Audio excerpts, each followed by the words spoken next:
অত্র এলাকার ইসলাম প্রিয় তাওহীদি জনতা, পর্দার অন্তরালে অবস্থানরত আমার শ্রদ্ধেয়া মা এবং বোনেরা, আসুন আমরা সে মহান রব্বুল ইজ্জত ওয়াল জালালের দরবারে লাখো কোটি শুকর ও সাজুদ পেশ করছি যে আল্লাহ রাব্বুল আলামিন আমাদেরকে তার প্রিয় হাবিব জনাবে মুহাম্মদুর রাসূলুল্লাহ সাল্লাল্লাহু আলাইহি ওয়াসাল্লামের সিরাতের উপরে কিছু কথা বলা এবং শুনবার সুযোগ যে রব্বে কারীম আমাদেরকে দান করলেন। আমরা তার শাহী দরবারে হৃদয়ের সবটুকুন ভালোবাসা এবং আবেগকে উজাড় করে দিয়ে তারই শেখানো ভাষায় উচ্ছ্বসিত কণ্ঠে শুকরিয়া আদায় করছি। সকলেই পড়ছি আলহামদুলিল্লাহ। দুরূদ এবং সালাম পেশ করছি বিশ্ব মানবতার মুক্তির দূত, আখিরি জামানার পয়গম্বর, সৈয়দুল মুরসালিন, রাহমাতুল লিল আলামিন, জনাবে মুহাম্মদুর রাসূলুল্লাহ সাল্লাল্লাহু আলাইহি ওয়াসাল্লামের প্রতি। সম্মানিত উপস্থিতি, আমি জানি এখানে শুধুমাত্র পুরুষেরাই উপস্থিত নন, পর্দার অন্তরালে পুরুষের চাইতে কয়েক গুণ বেশি মা বোনেরা অংশগ্রহণ করেছেন। সম্মানিত উপস্থিতি, মা বোনদের কথা বলতেই হয়। এ পৃথিবীতে ইসলাম প্রচারের ক্ষেত্রে পুরুষদের চাইতে মা বোনদের অবদান কোনো অংশেই কিন্তু কম নয়। ইসলামের জন্য সর্বপ্রথম জীবন দিয়েছিলেন একজন নারী। জানেন তার নাম কি? হযরতে সুমাইয়া রাদিয়াল্লাহু আনহা। ইসলাম সর্বপ্রথম গ্রহণ করেছিলেন একজন নারী, তার নাম কি? হযরতে খাদিজাতুল কুবরা রাদিয়াল্লাহু আনহা। আল্লাহ তাআলা ইসলামকে পৃথিবীতে প্রতিষ্ঠার জন্য পুরুষের পাশাপাশি নারীদের কাছ থেকেও তিনি কাজ নিয়েছেন। কবি নজরুল তো এ কারণে বলেছেন, এ পৃথিবীতে যা কিছু সুন্দর চিরকল্যাণকর, অর্ধেক তার গড়িয়েছে নারী, অর্ধেক তার নর। এজন্য আমরা সংক্ষিপ্ত সময়ে সকলকে উদ্দেশ্য করে কিছু কথা বলবো। আপনারা শুনতে রাজি আছেন তো? ইনশাআল্লাহ। কষ্ট পাবেন না তো? বিরক্ত হবেন না তো? আমি যে সময় বলেছি নির্দিষ্ট সময়ের মধ্যেই আমি ইনশাআল্লাহ শেষ করব। সম্মানিত উপস্থিতি, যেহেতু সময় কম, আমরা অল্প কথায়, জামিউল কালাম বলা হয়, অল্প কথায় অধিক অর্থ প্রকাশ পায়, তেমন কিছু কথা বলবো। সম্মানিত উপস্থিতি, আমরা জানি এ পৃথিবীতে যত নবী রাসূল এসেছেন সকলেই একটি দাওয়াত দিয়েছেন। দাওয়াতটি হচ্ছে একত্ববাদের দাওয়াত। কিসের দাওয়াত? একত্ববাদের দাওয়াত। এই দাওয়াত দিয়েছিলেন হযরতে আদম আলাইহিস সালাম থেকে নিয়ে শুরু করে রাসূল করিম সাল্লাল্লাহু আলাইহি ওয়াসাল্লাম পর্যন্ত সকল নবী রাসূল একটি দাওয়াত দিয়েছেন, সেটা হচ্ছে একত্ববাদের দাওয়াত। কিসের দাওয়াত? একত্ববাদ। আল্লাহ তাআলা কোরআনুল কারীমের মধ্যে সে কথাই বলেছেন, সকল নবী রাসূল তার নিজের কওমের কাছে একটি মাত্র দাওয়াত দিয়েছিলেন। তারা বলেছিলেন, ইয়া কওমি ইবুদুল্লাহা মা লাকুম মিন ইলাহিন গায়রু। ও আমার জাতি, ও আমার দেশের জনগণ, ও আমার আত্মীয় স্বজন, ও আমার ভালোবাসার মানুষেরা, উবুদুল্লাহ, তোমরা আল্লাহর ইবাদত করো, মা লাকুম মিন ইলাহিন গায়রু, আল্লাহ ছাড়া আর কাউকে ইলাহ তোমরা মেনে নিও না। জোরে বলেন সুবহানাল্লাহ। সম্মানিত উপস্থিতি, যত নবী রাসূল এসেছেন সকলেই একটি দাওয়াত দিয়েছেন, সেটি কথা হচ্ছে লা ইলাহা ইল্লাল্লাহ। লা ইলাহা ইল্লাল্লাহ, এই কথাই বলেছেন সকল নবী রাসূল। আচ্ছা আপনারা বলুন তো, কথাটা কি ভালো না খারাপ? লা ইলাহা ইল্লাল্লাহ, এই কথাটা ভালো না খারাপ? যদি ভালো হয় তাহলে কেন বাধা এসেছিল? কেন এই দাওয়াত যারা দিয়েছিলেন তাদেরকে জেল, জুলুম, নির্যাতনের শিকার হতে হয়েছিল? আমরা তো জানি পৃথিবীতে যারাই দ্বীনের দাওয়াত দিতেন, যারা নবী রাসূল ছিলেন, তারা আল্লাহর এই জমিনের শ্রেষ্ঠ সন্তান ছিলেন, ঠিক কিনা? তাদের কোনো কলুষতা ছিল? কোনো অপরাধ ছিল? কোনো গুনাহ ছিল? তাদের কোনো গুনাহ ছিল না, কোনো অপরাধ ছিল না, তারপরেও তাদেরকে জেল জুলুম নির্যাতন ফাঁসির মঞ্চে চড়তে হয়েছিল। কারণ কি? যদি লা ইলাহা ইল্লাল্লাহ এ কথার অর্থটি এমন হয় যে কোনো কিছুর থেকে কোনো কিছু হয় না, যা কিছু হয় সব কিছু আল্লাহ তাআলার পক্ষ থেকে হয়, তাহলে এই কথার বিরোধিতা করবার কোনো কারণ আছে? কথাটা তো ভালো, কোনো কিছুর থেকে কোনো কিছুই হয় না, যা কিছু হয় সব কিছু কার থেকে হয়? এই কথাটা যে কারো কাছে বললে সে কি রাগ করবে?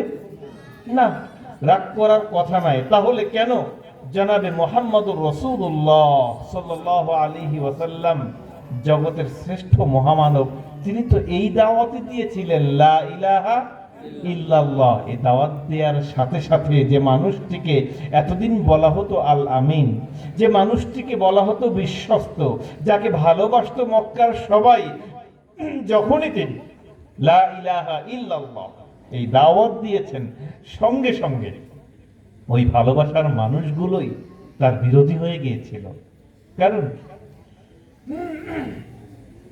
কারণ হচ্ছে লা ইলাহা ইল্লাল্লাহ এ কথার অর্থ আমরা বুঝি নাই, তারা বুঝেছিল। লা ইলাহা ইল্লাল্লাহ এ কথার অর্থ এমন নয় যে কোনো কিছুর থেকে কোনো কিছু হয় না, যা কিছু হয় সব কিছু আল্লাহর পক্ষ থেকে হয়। এরকম যদি অর্থ হয় তাহলে কোনো বাধা বিপত্তি আসবার কথা নয়। অর্থটা ছিল এমন, লা ইলাহা নেই কোনো আইনদাতা, নেই কোনো বিধানদাতা, ইল্লাল্লাহ আল্লাহ ছাড়া।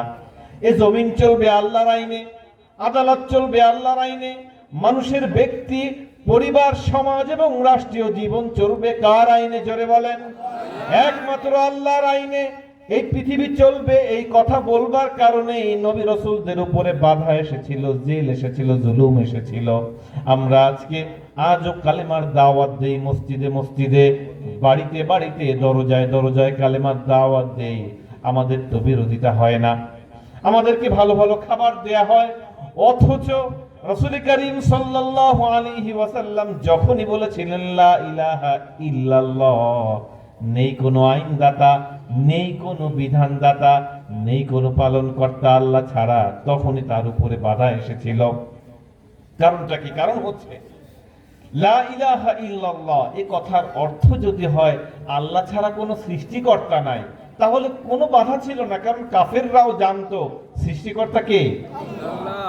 কোরআনুল কারীমের মধ্যে আল্লাহ তাআলা বলেছেন, হে নবী, আপনি যদি কাফেরদেরকে জিজ্ঞেস করেন, ওয়ালা ইন সাআলতাহুম মান খালাকাস সামাওয়াতি ওয়াল আরদা ওয়া সাখখারাশ শামসা ওয়াল কমারা লা ইয়াকুলুন্নাল্লাহ ফাআন্না ইউফাকুন।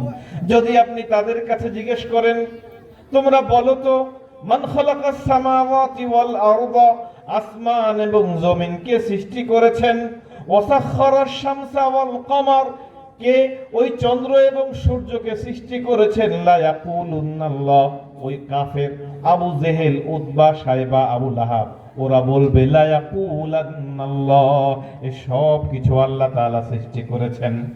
প্রিয় মানব সকল, আপনাদের কাছে প্রশ্ন করি, কাফেরদের কাছে যদি এ প্রশ্ন করা হতো আসমানকে সৃষ্টি করেছে, জমিনকে সৃষ্টি করেছে, তারা যদি বলে জমিন এবং আসমান আল্লাহ সৃষ্টি করেছে, তাহলে আল্লাহর রাসূলও যদি সেই একই কথা বলেন, তাহলে তার বিরুদ্ধে কেন এই কাফেররা লেগেছিল?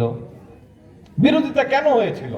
তাদের কাছে প্রশ্ন যদি করা হতো যে জমিনকে সৃষ্টি করেছেন, আসমানকে সৃষ্টি করেছেন, কে বৃষ্টি বর্ষণ করেন, এই বৃষ্টির দ্বারা জমিনকে নতুন ফসল দেবার জন্য প্রস্তুত করেন, সেখান থেকে ফসল উৎগম হয় এবং মানুষ তা পানাহার করে বেঁচে থাকে, এগুলো কে করেন? ওরা বলতো যে আল্লাহ করেন। তাহলে রাসূল করিম সাল্লাল্লাহু আলাইহি ওয়াসাল্লাম যদি বলেন যে সৃষ্টিকর্তা আল্লাহ, কাফেররাও তো ঠিক একই কথা বলতো, তাহলে বিশ্বনবীর বিরোধিতা হলো কেন?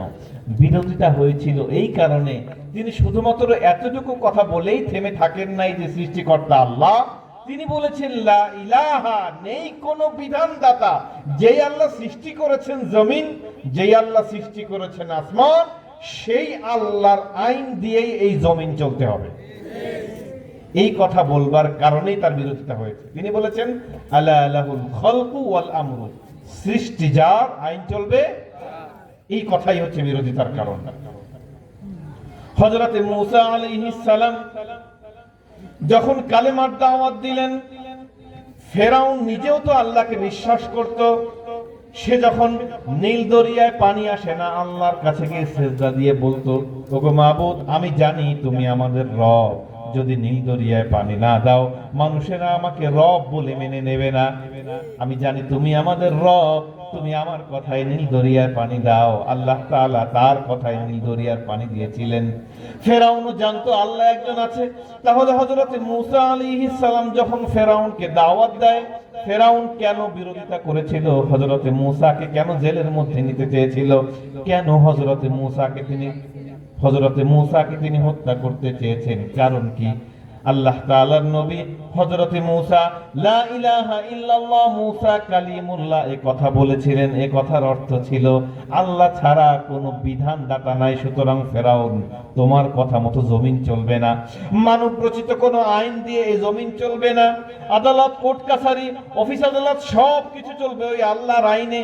এই কথা বলবার কারণে ফেরাউন বিরোধিতা করেছিল হযরতে মূসার, আর কোনো কারণ নাই। ফেরাউন তো বলতো আমি জানি না আমি ছাড়া আর কোন ইলাহ আছে। ও কি বলতো? আমি ছাড়া আর কোন ইলাহ যে আছে এটা তো আমি জানি না, হতেই পারে না। আমি মানুষকে খেতে দেই, পড়তে দেই, সব কাজ আমি করি, আর আইন চলবে অন্য কারো, এটা মানতেই পারে নাই। আর মূসা আলাইহিস সালাম তো এই কথাই বলেছেন যে জমিন যার, আইন চলবে। এই কারণেই হযরতে মূসা আলাইহিস সালামকে ফেরাউন হত্যা করতে চেয়েছিল। ঠিক ওই একই কারণে হযরতে ইব্রাহিম আলাইহিস সালামকে নমরুদ হত্যা করতে চেয়েছিল। ঠিক ওই একই কারণে রাসূল করিম সাল্লাল্লাহু আলাইহি ওয়াসাল্লামকে আবু জেহেল, উতবা, সাইবা রাতের অন্ধকারে ওরা হত্যা করতে চেয়েছিল। উনি চেয়েছিলেন যে জমিন যার, আইন চলবে তার, অফিস আদালত, কোর্ট কাছারি সবকিছু চলবে আল্লাহর আইনে। এই কথার কারণে আজও পর্যন্ত পৃথিবীর যে কোনো প্রান্তে যদি মানুষেরা বলে যে জমিন যার, আইন চলবে তার, তাহলে যারা বলবে কথা তাদের বিরুদ্ধে ওই ফেরাউনের দোসর, আবু জেহেলের দোসর, তারা সবাই এদের বিরুদ্ধে খড়গহস্ত হবে। এটা স্বাভাবিক, এটা অতীতেও ছিল, বর্তমানে আছে, কিয়ামত পর্যন্ত থাকবে। তাই বলে কি আল্লাহর জমিনে আল্লাহর আইন চলবে এ কথা বলা আমরা কি থামিয়ে দেব? একজন মসজিদের ইমাম সারাটি জীবন ধরে আলোচনা করছেন, কালেমার দাওয়াত দেন, কোরআনের তাফসীর করেন, কোনো বিরোধিতা নাই। ঠিক যখনই একটা কথা বলেন, কথাটা কি? যে সংসদ চলবে আল্লাহর আইনে, আদালতগুলো চলবে আল্লাহর আইনে, তখনই তার বিরোধিতা। আর কোনো কারণ কিন্তু নাই। ইমাম সাহেব বছরের পর বছর ইমামতি করেন, কোনো বাধা নাই, কোনো বিরোধিতা নাই। যখনই উনি বলবেন যে দেশ চলতে হবে আল্লাহর আইনে, ঠিক ওই সময় বিরোধিতা হবে। আর রাসূল কারীম সাল্লাল্লাহু আলাইহি ওয়াসাল্লাম কিন্তু ওই কথাই বলেছিলেন, লা ইলাহা ইল্লাল্লাহ। লা ইলাহা ইল্লাল্লাহর অর্থ এইটা। আমরা অর্থ পাল্টে ফেলেছি, আমরা বলি কোনো কিছু থেকে কোনো কিছু হয় না, সব কিছু হয় আল্লাহ থেকে। অর্থটা এমন নয়। ইলাহ শব্দের অর্থই হচ্ছে আইনদাতা, ইলাহ শব্দের অর্থই হচ্ছে বিধানদাতা, ইলাহ শব্দের অর্থই হচ্ছে পালনকর্তা। যতক্ষণ পর্যন্ত এই ইলাহ শব্দের অর্থ জনগণকে ঠিক মতো না বুঝিয়ে দেয়া হবে, কালেমার দাওয়াতের হক আদায় হবে না। আর হক আদায় করে যদি আপনি দাওয়াত দেন, যেই হুজুর হক আদায় করে দাওয়াত দেবে সেই হুজুরকে ইসলাম বিরোধী শক্তিরা দেখতে পারবে না। এটাই বাস্তবতা, এটাই বাস্তবতা। যত নবী রাসূল এসেছেন দাওয়াত এই একটাই ছিল, দাওয়াত একটাই ছিল। আর এই দাওয়াত দেওয়ার কারণেই তাদের বিরুদ্ধে ওরা লেগেছিল। বাংলাদেশের রাজনৈতিক অঙ্গনের ইসলাম প্রিয় নেতারা, রাজনৈতিক যে নেতারা কালেমার দাওয়াত দিয়েছিলেন, তাদের কথাও কিন্তু একটাই। ইসলামী রাজনীতি যারা করেন তাদের কথা কিন্তু ওইটাই যে সংসদ চলবে কোরআনের আইনে। তাদের কথা সংসদ চলবে কিসের আইনে? কোরআনের আইনে। যদি এ কথা ওনারা না বলতেন ওই কথাটা বাদ দিয়ে অন্য যত কথা, নামাজ পড়েন, রোজা রাখেন, হজ করেন, যাকাত দেন, দাড়ি টুপি বড় রাখেন, লম্বা জামা পড়েন, আল্লাহওয়ালা হয়ে যান, কোনো কথায় বিরোধিতা আসবে? শুধু একটা কথায় বিরোধিতা, সেটা হচ্ছে জমিন যার আইন চলবে, এই কথাই বিরোধিতা, আর কোনো কারণ কিন্তু নাই। আর এই যে কথায় বিরোধিতা হবে, আল্লাহ তাআলা তো আমাদেরকে পাঠিয়েছেন এই কথা বলতে, এই কথা বলতেই পাঠিয়েছেন। আর এই কারণে আমরা বলি, আমাদেরকে বলতেই হবে, বলতেই হবে। এতে যদি জীবনও চলে যায়, কোনো পরোয়া আছে? কোনো পরোয়া নাই। এই আল্লাহর জমিনে আল্লাহর দ্বীন প্রতিষ্ঠার জন্য কারা কারা জীবন দিতে রাজি আছেন? দুহাত তুলে আল্লাহকে দেখান। আল্লাহু আকবার। তোমার নেতা আমার নেতা বিশ্বনবী মুস্তাফা। তোমার আমার সংবিধান আল কোরআন, আল কোরআনের আলো সংসদের আলো, আল হাদিসের আলো সংসদের আলো। বিপ্লব ইসলামী বিপ্লব, বাংলাদেশের ভবিষ্যৎ ইসলামী বিপ্লব। নারায়ে তাকবীর। আল্লাহু আকবার। সম্মানিত উপস্থিতি, সম্মানিত মা এবং বোনেরা যারা উপস্থিত হয়েছেন, আমাদের আল্লাহ তাআলা আমাদেরকে পৃথিবীতে পাঠিয়েছেন, ওয়ামা খালাকতুল জিন্না ওয়াল ইনসা ইল্লা লিয়াবুদুন, আল্লাহর ইবাদতের জন্য। আর আল্লাহর ইবাদত কাকে বলে? আল্লাহর জমিনে আল্লাহর আইন দিয়ে চলতে হবে, এটাই হচ্ছে ইবাদত। যদি আপনি সেই ইবাদত করতে পারেন, ইবাদত করতে গিয়ে আল্লাহর জমিনে আল্লাহর দ্বীন প্রতিষ্ঠা করতে গিয়ে আপনাকে সংসার ছাড়া হতে পারে, আপনার সন্তান আপনার সামনে দিয়ে পুলিশে ধরে নিয়ে যেতে পারে, স্বামী আপনার সামনে দিয়ে জেল জুলুম হতে পারে, আপনার সন্তানের চাকরি চলে যাবে, স্বামীর ব্যবসা বাণিজ্য নষ্ট হয়ে যাবে। এগুলো হওয়ার পরেও যদি হযরতে সুমাইয়ার মতো আপনি দৃঢ় চেতা মনোবল নিয়ে দাঁড়িয়ে যেতে পারেন, আল্লাহর জমিনে আল্লাহর দ্বীন প্রতিষ্ঠার ইস্তেকামত নিয়ে যদি আপনি দাঁড়িয়ে থাকতে পারেন, তাহলে আপনি হযরতে খাব্বাব এবং খোবাইবের মতো জান্নাতবাসী হতে পারবেন। হযরতে আবু বকরের মতো একজন জান্নাতি মানুষ হিসেবে পৃথিবী থেকে বিদায় নিতে পারবেন। যদি তা না পারেন তাহলে আব্দুল্লাহ বিন উবাইয়ের মতোই আপনাকে পৃথিবী থেকে যেতে হবে। জোরে বলেন নাউজুবিল্লাহ। আব্দুল্লাহ বিন উবাই, আমার আগের বক্তাই তো বললেন যে সবই তো ঠিক ছিল, রাসূলের পেছনে নামাজ পড়তেন, রোজা রেখেছেন, হজ করতেন, এমনকি জিহাদের ময়দানেও গিয়েছিলেন কোন জিহাদে। শুধু বদরের প্রান্তর থেকে, ওহুদের প্রান্তর থেকে ফেরত এসেছিলেন, কিন্তু অন্যান্য যুদ্ধে তো গিয়েছিল। দাড়ি ছিল বিশাল বড়, রাসূলের পেছনেই নামাজ পড়তো। ইভেন কিতাবের মধ্যে এমনও এসেছে, বিশ্বনবী জুমার দিন যখন সামনের কাতারে যাবেন, আগে আব্দুল্লাহ বিন উবাই দাঁড়িয়ে বলতো, প্রিয় মানব সকল, এখন আপনাদের সামনে আলোচনা রাখবেন, নামাজ পড়াবেন এ পৃথিবীর শ্রেষ্ঠ মহামানব, যাকে কেন্দ্র করে গোটা পৃথিবী আবর্তিত হয়, জনাবে মুহাম্মদুর রাসূলুল্লাহ সাল্লাল্লাহু আলাইহি ওয়াসাল্লাম। এই পরিচয়টা দিয়ে বিশ্বনবীর হাত ধরে সামনের কাতারে দাঁড় করিয়ে উনি পিছনে গিয়ে দাঁড়াতো। আচ্ছা, এই লোকটা রাসূলের কাছাকাছি লোক না দূরের লোক বলেন তো? কাছাকাছি না একদম? এই কাছাকাছি লোকটাই নামাজ পড়তো, রোজা রাখতো, হজ করতো, সবই ঠিক ছিল। শুধুমাত্র একটা জায়গায় ঝামেলা ছিল। ঝামেলাটা কি? ওই যে আল্লাহর জমিন আল্লাহর আইনে চলবে, এইটাও মানতে পারত না। ও চেয়েছিল ও রাজা হবে, ওর নেতা হবে, ওর কথা মতো সমাজ চলবে। আর আল্লাহ তাআলা বলেন না, আল্লাহ তাআলা বলেছেন, ইনিল হুকমু ইল্লা লিল্লাহ, আইন শুধুমাত্র আল্লাহ তাআলার হবে। যদি কোনো মানুষ, কাফেরেরা বিশ্বনবীর কাছে প্রশ্ন করেছিল, আল্লাহ তাআলা আইন দেবেন, ঠিক আছে, আমাদের কোনো মতামত কি ওই আইনের মধ্যে গ্রহণযোগ্য হবে কিনা? আল্লাহ তাআলা বললেন, না না না, তোমাদের একটা কথাও গ্রহণযোগ্য হবে না। আমি মানুষ যেহেতু সৃষ্টি করেছি, মানুষ কিভাবে চলবে পৃথিবীতে, মানুষের জীবনের শুরু থেকে নিয়ে শেষ পর্যন্ত সব আইন আমি কোরআনের মধ্যে দিয়ে দিয়েছি। এর বাহিরে একটা কথাও তোমাদের গ্রহণযোগ্য হবে না। জোরে বলেন ঠিক কিনা? এইখানে আবু জেহেল, উতবা, সাইবা, আব্দুল্লাহ বিন উবাই ওরা রেগে গিয়েছিল, আর কোনো কারণ নাই। এখনো পর্যন্ত হুজুরদের বিরোধিতা যারা করে, আলেম ওলামাদের বিরোধিতা যারা করে, আচ্ছা, এই যে আলেম যারা, ইসলামী রাজনীতি যারা করে, এরা কি চুরি করেছে কোনোদিন? এরা কি নারী ধর্ষণ করেছে? এরা কি চাঁদাবাজি করেছে? এরা কি লুটতরাজ করেছে? তাহলে এদেরকে কেন জেলের মধ্যে নেওয়া হচ্ছে? এদেরকে কেন ফাঁসির মঞ্চে চড়ানো হচ্ছে? অপরাধটা কি? অপরাধ হচ্ছে ওই একটাই, এরা বলেছে জমিন যেহেতু আল্লাহ, শাসন চলবে সেই আল্লাহ। এই অপরাধের কারণেই তাদেরকে বলা হয় স্বাধীনতা বিরোধী, যুদ্ধাপরাধী, মানবতা বিরোধী অপরাধী, এই সব বলে তারপরে তাদেরকে ফাঁসিতে চড়ানো হয়েছে। এটা নতুন কিছু নয়, এটা আগেও ছিল। তাই বলে কি মানুষেরা তাদের থেকে দূরে সরে যাবে? ইসলাম প্রিয় তাওহীদি জনতা তাদের থেকে দূরে কি সরে যাবে? তার প্রমাণ তো আমরা দেখেছি ডাকসু নির্বাচনে।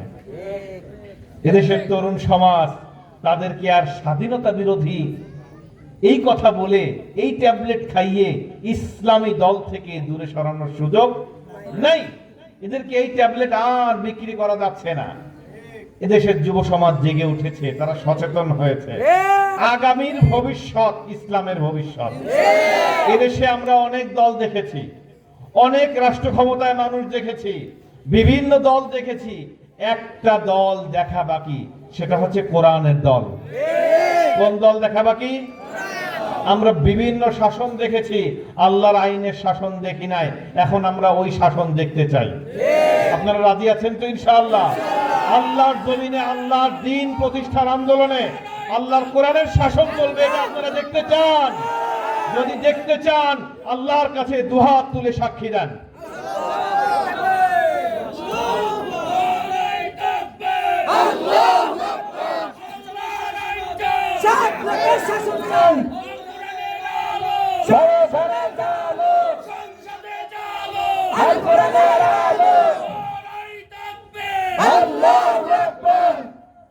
সম্মানিত উপস্থিতি, আমরা দেখতে পাচ্ছি চারিদিকে ইসলামের জয় জয়কার অবস্থা।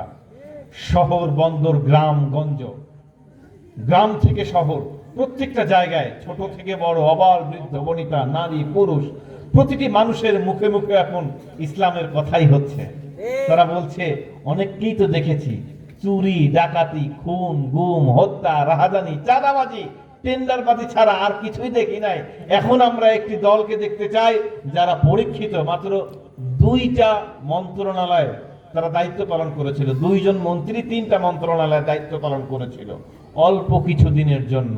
যেই সময় দুর্নীতিতে বাংলাদেশ একাধিকবার চ্যাম্পিয়ন হয়েছে, সেই সময় এই 2টা মন্ত্রণালয় ইসলামী দলের লোকজন পরিচালনা করেছে বলে 1টা টাকাও দুর্নীতি ধরা পড়েছিল ওই সময়? পড়ে নাই। এই কারণেই জনগণ সেটা বোঝে, এরা যদি ক্ষমতায় আসে তাহলে এদেশ থেকে দুর্নীতি সম্পূর্ণরূপে দূর হয়ে যাবে। আর দুর্নীতি যদি দূর হয়ে যায়, আমাদের দেশীয় যে সম্পদ, এই সম্পদ দিয়ে আমাদের দেশের সব রকম দারিদ্রতা দূর করা সম্ভব এবং ক্ষুধা, দারিদ্র, দুর্নীতিমুক্ত একটি সমৃদ্ধ সমাজ বিনির্মাণে ইসলামী দলগুলোকেই ক্ষমতায় পাঠাতে হবে। এ কথা সাধারণ মানুষ বুঝেছে, আলহামদুলিল্লাহ। এই বুঝটা যেন থাকে। আপনারা যারা এসেছেন আপনারা তো বুঝছেন, জনে জনে, ঘরে ঘরে এই দাওয়াতগুলো পৌঁছে দেবেন। প্রিয় মা বোনেরা, ইসলামে আপনাদের অনেক অবদান, এই অবদানগুলো আরেকবার রাখেন। বাংলার জমিনে আজকে দিন প্রতিষ্ঠার একটা সম্ভাবনা তৈরি হয়েছে। এরকম সম্ভাবনা আগামী 1000 বছরে আসবে কিনা আমরা জানি না। আপনার আমার জীবদ্দশায় এরকম সুযোগ এসেছে, এই সুযোগ হাতছাড়া আমরা করব না। আমরা আমাদের জায়গা থেকে, যার যার অবস্থান থেকে মানুষকে ইসলামী দলগুলোতে ভোট দেওয়ার জন্য বলবো, পারবো না ইনশাআল্লাহ? আগামী দিনের সংসদ হবে ইসলামের সংসদ, আগামী দিনের সংসদ হবে কোরআনের সংসদ, ইসলামপন্থীদের সংসদ। সেই আশাবাদ ব্যক্ত করে সেই কোরআনের পতাকা পথ করে সংসদে উঠছে, সেই দিনটি দেখার অপেক্ষায়, সেই উজ্জ্বল সূর্য আমরা দেখার অপেক্ষায় বসে থাকলাম। সেই অপেক্ষায়, অপেক্ষমান থেকে আজকের মতো এখানেই বিদায় নিচ্ছি। হাদা মা ইনদি ওয়াল ইলমু ইনদাল্লাহ আলাইহি তাওয়াক্কালতু ওয়া ইলাইহি উনীব। সম্মানিত উপস্থিতি, আমরা মুনাজাতের দিকে যাব। আজকের এই আলোচনা সিরাত মাহফিল যারা আয়োজন করলেন, যারা অর্থ দিলেন, বুদ্ধি দিলেন, পরামর্শ দিলেন, সময় দিলেন, শ্রম দিলেন, এবং আপনারা যারা এখানে একত্রিত হয়ে মাহফিলটাকে শোভামণ্ডিত করেছেন, মা বোনেদের প্যান্ডেলগুলো ভরে ফেলেছেন, সকলের জন্য দোয়া হবে। সকলকে আল্লাহ তাআলা যেন উত্তম জাযায়ে খায়ের দান করুন। শেষ মুহূর্তে এসে আমরা দোয়ার জন্য প্রস্তুত নেই। দোয়া করব বলে আমরা সকলেই একবার সূরাতুল ফাতিহা, তিনবার সূরাতুল ইখলাস আর কয়েকবার দুরূদ শরীফ পড়ি। أعوذ بالله من الشيطان الرجيم بسم الله الرحمن الرحيم الحمد لله رب العالمين الرحمن الرحيم مالك يوم الدين إياك نعبد وإياك نستعين اهدنا الصراط المستقيم صراط الذين أنعمت عليهم غير المغضوب عليهم ولا الضالين آمين بسم الله الرحمن الرحيم قل هو الله أحد الله الصمد لم يلد সম্মানিত উপস্থিতি, আমাদের মা বোনরা যতক্ষণ না বের হবে, আমরা পুরুষরা মাঠের মধ্যে থাকবো, তারা যাওয়ার পর আমরা ইনশাআল্লাহ বের হবো। আর আমাদের যেসব স্বেচ্ছাসেবক ভাইরা রয়েছেন, অবশ্যই সবাই প্রোগ্রামের শেষে স্টেজে আসবেন, এখানে আসবেন ইনশাআল্লাহ।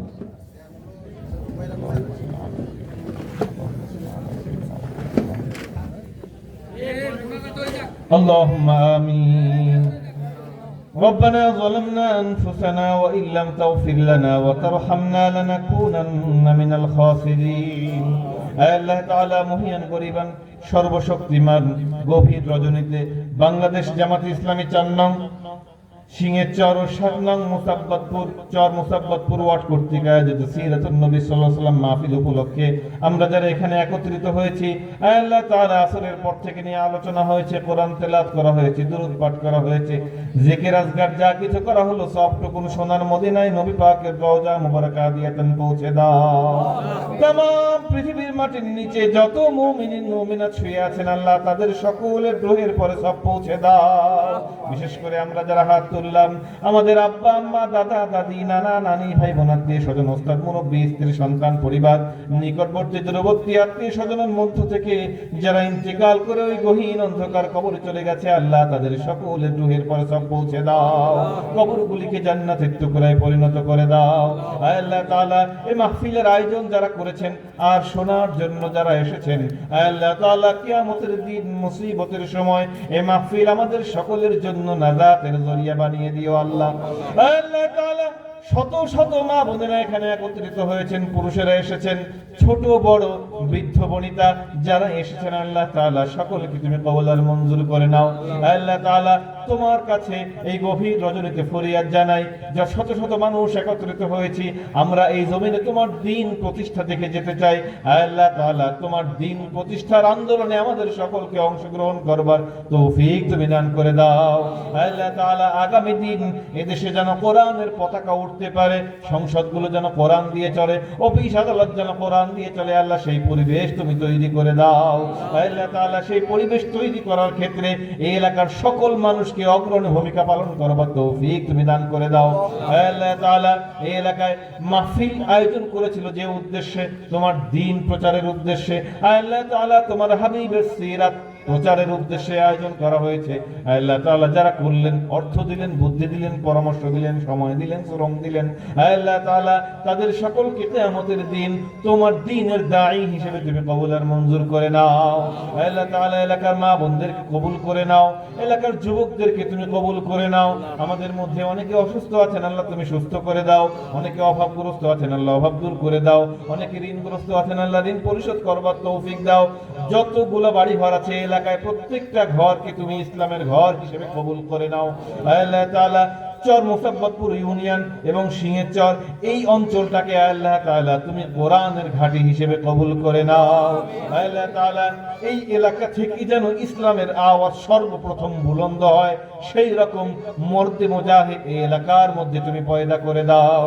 আল্লাহ তাআলা সকল মানুষ একত্রিত হয়ে সীসা ঢালা প্রাচীরের মতো ইসলামের পক্ষে যেন কাজ করতে পারে, আল্লাহ তাআলা সেই তৌফিক তুমি সবাইকে দান করে দাও। আল্লাহ তাআলা এলাকার উপরে তুমি তোমার খাস রহমত নাজিল করে দাও। বিপদ আপদ বালা মুসিবত থেকে এই অঞ্চলটাকে তুমি হেফাজত ফরমাও। প্রতি বছর যেন কোরআনের কথা বলবার জন্য মাহফিলের আয়োজন করতে পারে, আল্লাহ তাআলা সেই তৌফিক তুমি এদেরকে দান করে দাও। আল্লাহ তাআলা ইসলামী আন্দোলনের জন্য যারা জীবন দিল, আল্লাহ তাআলা তাদেরকে শহীদ হিসেবে কবুল করে নাও। আল্লাহ তাআলা তুমি এই বাংলাদেশটাকে ইসলামের জন্য কবুল করে নাও। আল্লাহ তাআলা তোমার কাছে ফরিয়াদ জানাই, আমাদের মুসলিম ভাই বোনেরা ফিলিস্তিনে বড় অসহায় দিনাতিপাত করছে, আল্লাহ তাআলা ফিলিস্তিন ফিলিস্তিনের মা বোনদেরকে, শিশুদেরকে তুমি হেফাজত ফরমাও। আল্লাহ তাআলা ফিলিস্তিনকে তুমি মুসলমানদের হাতে দিয়ে দাও। আল্লাহ তাআলা বাইতুল আকসাকে তুমি মুসলমানদের হাতে দিয়ে দাও। ইসরায়েলকে পৃথিবীর মানচিত্র থেকে তুমি মুছে দাও। আল্লাহ তাআলা নরপিচাস জানোয়ার, আল্লাহ তাআলা ইসরায়েলের যে প্রধানমন্ত্রী আল্লাহ তাআলা বেনিয়ামিন নেতানিয়াহু, আল্লাহ তাআলা ওই মানুষটাকে তুমি পৃথিবী থেকে নিশ্চিহ্ন করে দাও। আল্লাহ তাআলা ইসরায়েলকে যারা সহযোগিতা করছে আমেরিকা সহ, আল্লাহ তাআলা সবাইকে তুমি আল্লাহ তাআলা যথার্থ আল্লাহ তাআলা শাস্তি তুমি দান করে দাও। আল্লাহ তাআলা পৃথিবীর যে সকল মুসলিম রাষ্ট্রপ্রধানরা আল্লাহ তাআলা এখনো কোনো কথা বলছে না ফিলিস্তিনের পক্ষে, তাদের সকলকে ঐক্যবদ্ধভাবে ফিলিস্তিনের পক্ষে দাঁড় করিয়ে দাও। আল্লাহ তাআলা মুসলিম যুবকদের মধ্যে জিহাদি চেতনা তুমি উদ্বুদ্ধ করে দাও। আল্লাহ তাআলা তুমি আমাদের সকলকে ইসলামের জন্য কবুল করে নাও। যতগুলো দোয়া করলাম আল্লাহ তাআলা যা বলা হলো না সবগুলো আমাদের কল্যাণকর, যেগুলো সব তুমি কবুল আর মঞ্জুর করে নাও। হুজুরে পাক সাল্লাল্লাহু আলাইহি ওয়াসাল্লামের ওসিলায় তুমি আমাদের দোয়াগুলো কবুল করে নাও। সুবহান রাব্বিকা রাব্বিল ইজ্জাতি আম্মা ইয়াসিফুন ওয়া সালামুন আলাল মুরসালিন والحمد لله رب العالمين وجعل آخر كلامنا عند الموت لا إله إلا الله محمد رسول الله. السلام عليكم ورحمة الله وبركاته.